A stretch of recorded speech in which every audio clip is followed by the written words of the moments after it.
ये एक तरह का मतलब इसमें जो मैं हूँ उस पूरा कवर करने वाला हूँ इस चैप्टर को एट ए ग्लांस। तो जो भी आप पढ़ेंगे इसमें से इससे बाहर तो कुछ पहली बात आने वाला नहीं है बीच में इसके फर्स्ट ईयर एग्जाम में होम्योपैथिक फार्मेसी में। अगर ये क्वेश्चन आता है तो आपको 100% है कि आपको क्वेश्चन यहीं से कहीं से आएगा। सो स्टार्ट करते हैं हम लोग ड्रग प्रूविंग के साथ। सबसे first of all drug proving होता क्या है? तो ड्रग प्रूविंग मतलब होता है कि हम लोग कौन सा ड्रग मतलब कि प्रूफ करने का तरीका होता है। कोई भी ड्रग अगर रिसर्च होता है तो प्रूफ करना है कि सही है या गलत है। अगर सही है तो उसको हम लोग प्रूफ कर देंगे। तो ये एफोरिज्म 105 से लेकर 145 के बीच में दिया हुआ है। इसको याद रखना है कि ये 105 से लेकर 145 के बीच में दिया हुआ है। फर्स्ट ऑफ ऑल ये हो गया। दूसरा, ड्रग प्रूफिंग को हम लोग डिफाइन कैसे करेंगे? तो ड्रग प्रूफिंग को डिफाइन करना बहुत ही ईजी है, मैं इसको बता देता हूँ कैसा है। सबसे पहला तो एक जेन्यून प्रोसेस है। सबसे पहला क्या है? ये एक जेन्यून प्रोसेस है जिसमें हम लोग करते हैं कि उस ड्रग जो हम लोग यूज़ करते हैं उसकी प्योरिटी के बारे में, asserting the purity and peculiar effect of medicines on healthy human being is known as drug proving. तो यहाँ पर क्या हो गया? यहाँ पर हो गया कि इस पीक्यूलियर मतलब होता है वन, ठीक है ना, जो कि बहुत ज़्यादा यूनिक होता है या अलग होता है। तो हम लोग इसके लिए यूज़ करते हैं ये टर्म। तो यहाँ पर क्या बताया जा रहा है कि ये एक जेन्यून प्रोसेस है। क्या है? एक जेन्यून प्रोसेस है जिसमें हम लोग असर्टेन करते हैं और pure and peculiar effect of medicinal drugs on healthy human being is known as drug proving. फिर से मेरे साथ एक बार ट्राई करो, ड्रग प्रूविंग क्या है जो एफोरिज्म 105 से लेकर 145 के बीच में दिया गया है।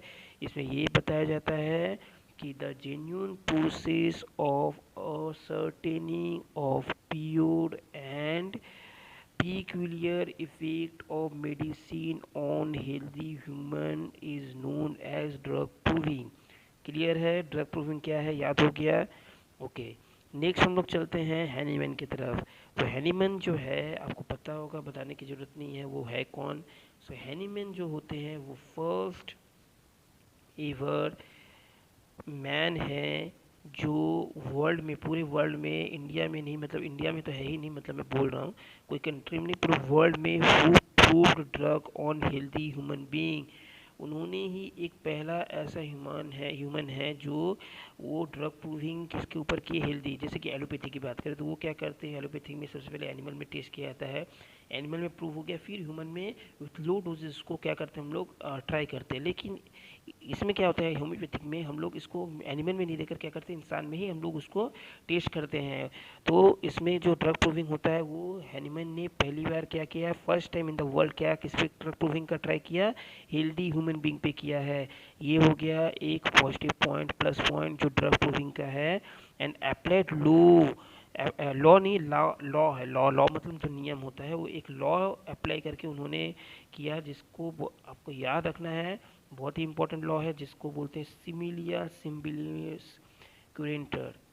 सिमिलिया सिम्बिलिस क्यूरेंटर मतलब सेम थी की सेम थिंग सेम चीज़ को क्यूरेट कर सकता है। ठीक है, मतलब जो सेम सिम्टम दिखाने वाला जो चीज़ होता है वही उस चीज़ को क्योर कर सकता है, वही क्यूरेटिव इन नेचर होता है उस चीज़ के लिए, वही रिस्पॉन्सिबल होता है उसके क्यूरेटिव नेचर के लिए। तो हैनीमैन ने फर्स्ट ऐसे मैन है जो क्या किया, ड्रग प्रूविंग एक ह्यूमन, हेल्दी ह्यूमन पे किया। ठीक है, और कौन सा लॉ उन्होंने यूज़ किया, तो सिमिलिया सिम्बिलियस सिमिलिबस क्यूरेंटस। ठीक है, SSC याद रखना, SSC हम लोग पढ़े ना सोशल स्टडीज़ या सोशल साइंस, तो उसी तरह से है सिमिलिया सिमिबिलस क्यूरेंटस।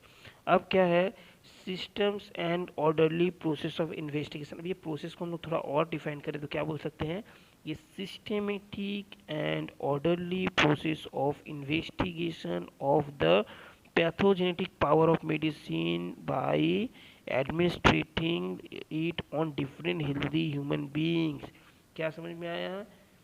ये सिस्टेमेटिक और ऑर्डरली प्रोसेस ऑन इन्वेस्टिगेशन है जिसमें हम लोग pathogenetic power of a drug को या मेडिसिन को चेक करते हैं by administrating it an healthy human beings. मतलब हम लोग जब भी इसको ट्राई करेंगे एक हेल्दी ह्यूमन बीइंग पे करेंगे।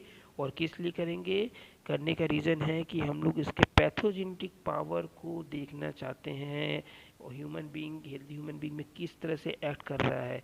तो इसके लिए बहुत सारे वे दिए गए, बहुत सारे मेथड्स है। तो इसीलिए बताया गया कि सिस्टमेटिक और ऑर्डरली प्रोसेस है इन्वेस्टिगेशन का, जिसमें हम लोग एडमिनिस्ट्रेट करके इसके मतलब पैथोजेनेटिक पावर्स को हम लोग क्या करते हैं? फाइंड करते हैं। और ये किस में किया जाता है? एक हेल्दी ह्यूमन बींग्स में किया जाता है। नेक्स्ट है रूल्स ऑफ ड्रग प्रूविंग। तो रूल्स क्या है? तो रूल्स की अगर हम लोग बात करें, क्योंकि हम लोग अगर ड्रग प्रूविंग कर रहे हैं तो कुछ रूल्स भी होना चाहिए, क्योंकि एक हेल्दी ह्यूमन के लाइफ का मतलब सवाल है। तो हम लोग के लिए कुछ रूल्स दिए गए हैं कि हम लोग हेल्दी पर्सन में किस तरह से इसको हम लोग कर सकते हैं। तो सबसे पहले जिस ह्यूमन को हम लोग एज ए प्रूफ करने के लिए यूज़ करते हैं उसको हम लोग सबसे पहले प्रूवर्स बोलते हैं। क्या बोलते हैं? प्रूवर्स बोलते हैं। प्रूवर, प्रूव मतलब पता है मैथ में हम लोग की ये प्रूफ करना होता है। प्रूवर्स ERS लग जाएगा। मतलब ऐसे हेल्दी ह्यूमन जिसमें हम लोग ड्रग को प्रूव करते हैं। द सब्जेक्ट, सब्जेक्ट मतलब पता है ना, पेशेंट को हम लोग सब्जेक्ट बोलते हैं। The subject on which drug is proved is called प्रूवर्स। अब अगर हम लोग बात करते हैं कि ह्यूमन ने सिलेक्ट किया है एनिमल को नहीं सिलेक्ट किया है, उन्होंने ह्यूमन को ही क्यों सिलेक्ट किया है? तो इसके तीन रीज़न दिए गए हैं। तो पहला रीज़न जो है, subjective symptom can not be explain as they can not express themself by speaking. क्या समझ में आया? सब्जेक्टिव सिम्टम्स उन लोग नहीं एक्सप्रेस कर सकते हैं। मतलब जैसे ह्यूमन होता है, ह्यूमन क्या करता है? हर एक चीज़ को बोल करके वो बता सकता है। एनिमल क्या बता सकता है? नहीं बता सकता है। हर छोटी मोटी बात जो है एक ह्यूमन जो है जो भी फील कर रहा है, जो भी उसको एक्सपीरियंस हो रहा है, वो सारा चीज़ शेयर कर सकता है। लेकिन एनिमल्स क्या है? स्पीक नहीं कर सकता है। नेक्स्ट है number 2, animal can not give any modalities. Animal जो होता है कभी भी कोई मोडलिटीज़ नहीं दे सकता है। मतलब मोडलिटीज़ मतलब कोई भी बिहेवियर मतलब बिहेवियरल चेंजेस हम नहीं दिखा सकता है, जो कि ह्यूमन दिखा सकता है। तो इसीलिए animal can not give any modalities. पहला क्या है? He can not express subjective symptoms. He can not subjective symptoms को एक्सप्लेन नहीं कर पाएगा। सेकेंड नंबर में क्या है? सेकेंड नंबर पे है कि ये एनिमल जो है वो मोडलिटीज नहीं दे सकता है। थर्ड नंबर क्या है? The effect of same drug on animal is different from the human beings. अगर हम लोग बात करें सेम ड्रग लेंगे, जैसे फॉर एग्जांपल एलोपैथिक एस्पिरिन आता है, एस्पिरिन अगर ह्यूमन में देंगे और एनिमल में देंगे, दोनों में ही इफेक्ट हम लोग को अलग अलग देखने को मिलेगा। इवन ह्यूमन बीइंग में भी अलग अलग देखने को मिलता है। पर्सन टू पर्सन भी डिफर करता है। किसी को एलर्जिक हो जाता है, किसी को सूट कर जाता है, किसी पर काम ही नहीं करता है। तो ये ह्यूमन टू ह्यूमन भी बहुत ज़्यादा वेरी करता है। इसीलिए the effect of same drug on animal is different from that of human beings. तो जो इफेक्ट ह्यूमन बीइंग्स में दिखाएगा वो एनिमल में नहीं दिखाता। इस कारण से क्या है, हम लोग एनिमल्स का यूज़ नहीं कर सकते हैं प्रूव करने के लिए। सो तीन रीज़न बताया। पहला क्या है कि वो सब्जेक्टिव सिम्टम को नहीं शो करेगा। सेकेंड नंबर में क्या है? तो सेकेंड नंबर में आपको मिलता है मोडलिटीज़, मतलब वो मोडलिटीज़ नहीं दे सकता। Animals can not give any modalities. Number third में क्या हो गया? तो नंबर थर्ड में हो गया कि ये जो है सेम ड्रग जो है एक ही मतलब सेम ड्रग जो है एनिमल में जो इफेक्ट दिखाता है वो ह्यूमन बींग्स में अलग दिखाएगा। एग्जाम्पल की बात करें तो ए पीक क्या डाइजेस्ट कर सकता है? सेवरल ओन्स ऑफ नग्स भूमिका। अगर हम लोग पीक की बात करें तो वो क्या होगा? नग्स भूमिका का कुछ ओंसिस को क्या करेगा? डाइजेस्ट कर लेगा। लेकिन अगर उसी जगह में हम लोग बात करें ह्यूमन के लिए तो 2-3 ग्राम ही उसको किल कर सकता है। तो कितना ज़्यादा डिफरेंसेस है दोनों के बीच में। अच्छा, आपको नीचे वाला नहीं दिखा लगता है। ये मैंने बताया कि सेम ड्रग्स जो है एनिमल में डिफरेंट काम करता है, ह्यूमन बींग्स से अलग काम करता है। नेक्स्ट एक पीक डाइजेस्ट कर सकता है कि सेवरल ओंस ऑफ नग्स भूमिका, लेकिन एक ह्यूमन के लिए 2-3 ग्राम फैटल हो सकता है, लेथल हो सकता है, उसको किल कर सकता है। नेक्स्ट हम लोग बात कर सकते हैं क्वालिटी ऑफ ह्यूमन प्रूवर्स। मतलब ह्यूमन प्रूवर जो हम लोग यूज़ कर रहे हैं, ये नहीं कोई भी मैन को उठा लिए, कोई भी हेल्दी ह्यूमन को उठा लिए तो और ड्रग प्रूफ करने लगे, ऐसा नहीं होता है। उसके लिए क्या करना पड़ता है हम लोग को? उसके लिए हम लोग को एक मतलब कि कुछ करेक्टरिस्टिक्स देख करके हम लोग को क्या करना पड़ता है? उसको क्वालिफाई करना पड़ता है। मतलब जिसको हम लोग यूज़ कर रहे हैं उसको हम लोग कुछ ना कुछ उसके अंदर में क्वालिटी होगा, तभी तो हम लोग उसको सिलेक्ट करेंगे। तो जो आइडियल जो प्रूवर्स होता है उसके लिए क्या होता है, तो आइडियल जो प्रूवर होता है सबसे पहली बात तो वो इंटेलिजेंट होना चाहिए, ठीक है। उसके बाद क्या है, हेल्दी होना चाहिए, मतलब हेल्दी होना चाहिए, इंटेलिजेंट होना चाहिए और डेलिकेट, सेंसिटिव, इरिटेबल होना चाहिए। हेल्दी इसलिए होना चाहिए, हेल्दी रहेगा तो हम लोग को अलग सिम्टम नहीं मिलेगा, उससे रिलेटेड ही सिम्टम मिलेगा ड्रग का। इंटेलिजेंट होने से क्या है कि वो समझ सकता है उसके साथ क्या हो रहा है। डेलिकेट मतलब वो इतना ज़्यादा डेलिकेट होना चाहिए कि छोटा से छोटा चेंजेस भी उसके बॉडी में क्या हो, दिख जाए, ठीक है। नहीं तो हम लोग को कुछ लोगों में दिखेगा, कुछ लोगों में नहीं दिखेगा, तो बाद में सिम्टम्स पता चलेगा। इससे अच्छा वो डेलिकेट रहे, जिससे कि छोटा सा छोटा चेंजेस भी उसको पता चले। नेक्स्ट सेंसिटिव हो बहुत, मतलब डेलिकेट मतलब उसका बॉडी को इफेक्ट हो, लेकिन सेंसिटिव मतलब उसको कम से कम पता चले कि उसके साथ क्या हो रहा है। और इरिटेबल, थोड़ा इरिटेबल टाइप का हो, तभी वो सही से बता सकता, मतलब परेशानी हो तो उसको वो एक्सप्रेस कर सके। बहुत कोई है कि उसको टॉलरेट करता है, सफ़र करता है, तो वैसा नहीं, इरिटेट होना चाहिए, मतलब उससे मतलब कि दिक्कत होना चाहिए उनको, जिससे कि वो आकर फिजिशियन या जो भी प्रूव करवा रहा है उसको उसको आकर बोले कि हाँ ऐसा ऐसा मुझे प्रॉब्लम देखने को मिला।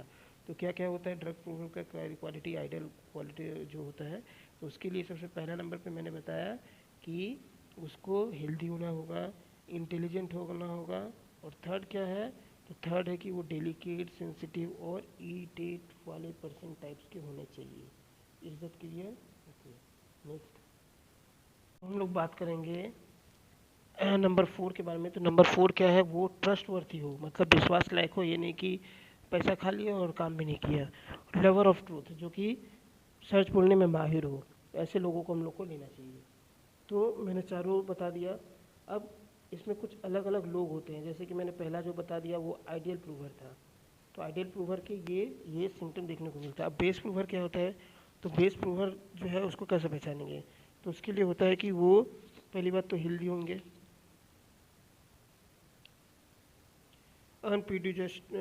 अनप्रीजुडिसाइड मतलब खुद से बनाकर कुछ भी ना बोले, ठीक है।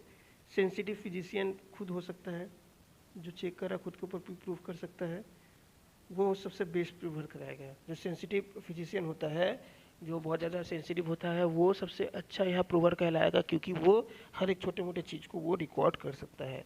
तो बेस्ट प्रूवर में मैंने क्या बताया कि वो हेल्दी होना चाहिए और अनप्रीजुडिसाइड होना चाहिए।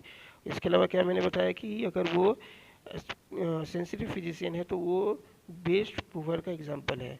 आइडो सिंक्रेटिक मतलब क्या होता है, तो आइडोसिंक्रेटिक जो होता है इसका मतलब होता है कि इसमें जो प्रूवर्स होता है उसको बेस्ट पॉसिबल प्रूवर्स जो है वो मिलना चाहिए, और इसको हम लोग क्या बोलते हैं, आइडियोसिंक्रेटिक बोलते हैं। ऐसे लोगों को आइडियोसिंक्रेटिक पर्सन बोलते हैं। मतलब वो बेस्ट पॉसिबल प्रूवर से मतलब बहुत कम है मिल पाना, लेकिन वो बेस्ट में आता है, क्योंकि पॉसिबल इसलिए बोला गया कि जल्दी पॉसिबल नहीं हो पाता ऐसे लोग। Next prover must be of both sexes. अब प्रूवर कौन हो सकते हैं, तो प्रूवर कोई भी सेक्स के हो सकते हैं, कोई भी रिलीजियस के हो सकते हैं, कोई भी कंस्ट्रेंट के भी हो सकते हैं, और कोई एज के भी हो सकते हैं, ये डिपेंड नहीं करता।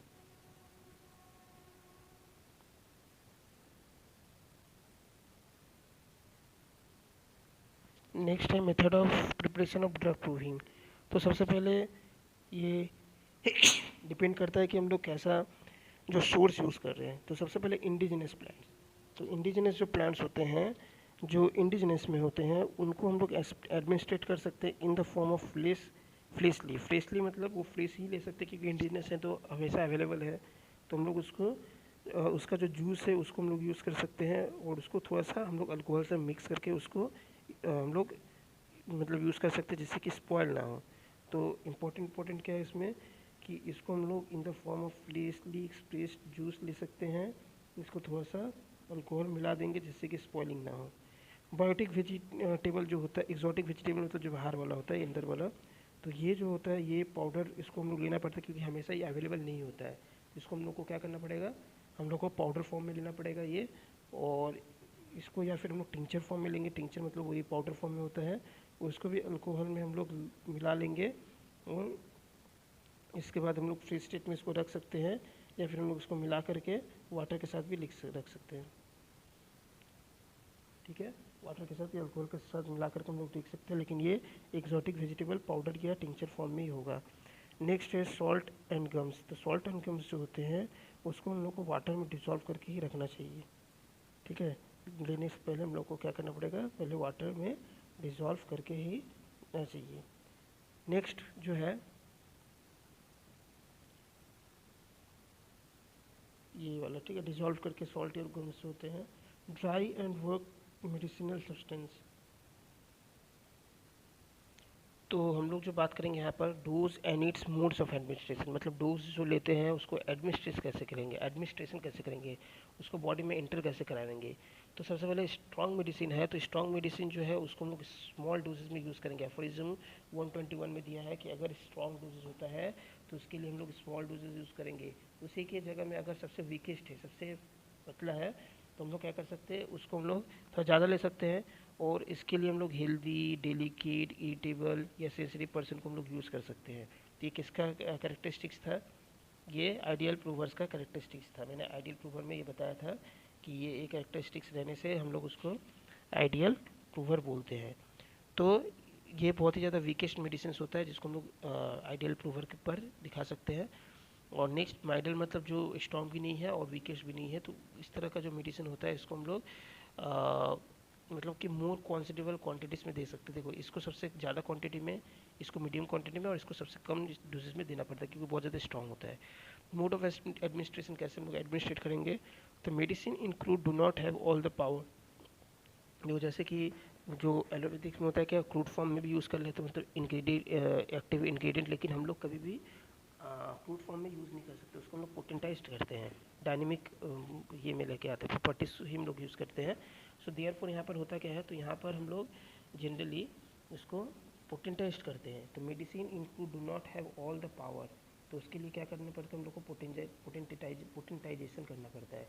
तो so medicine potentize at a potency and given to the experimental on in stomach from 4 to 6 globules moistened with water, मतलब उसको वाटर के साथ भिगा करके हम लोग कुछ दिन के लिए दे सकते हैं। ये एफोरिज्म 128 में दिया है। तो मेडिसिन जो होता है पोटेंटाइज करने के बाद हम लोग उसको दे सकते हैं। ठीक है, ये क्या बोलते हैं उसको, 4 से 6 ग्लोब्यूल्स जो हम लोग उसको दे सकते हैं, जो कि पानी के साथ थोड़ा सा भिगा करके कुछ दिनों के लिए यूज़ कर सकते हैं। ये एफोरिज्म 128 में दिया हुआ है। More medicine if the symptoms are indistinct, तो हम लोग को ज़्यादा से ज़्यादा मेडिसिन देना चाहिए अगर सिम्टम्स अलग नहीं है। तो a few more globule may be taken daily until symptoms become more suspicious और डिस्टिंक्ट। तो यहाँ पे बोला गया कि हम लोग अगर देखेंगे कि उस मेडिसिन का जो सिम्टम्स था वो जब तक दवाई खाया तब तक सही है, उसके बाद वो नहीं जा रहा है, तो हम लोग उस समय में क्या करेंगे, थोड़ा सा ग्लोब्यूल्स और बढ़ाएंगे और जब तक कि वो ठीक ना हो जाए तब तक हम लोग उसको देते रहेंगे।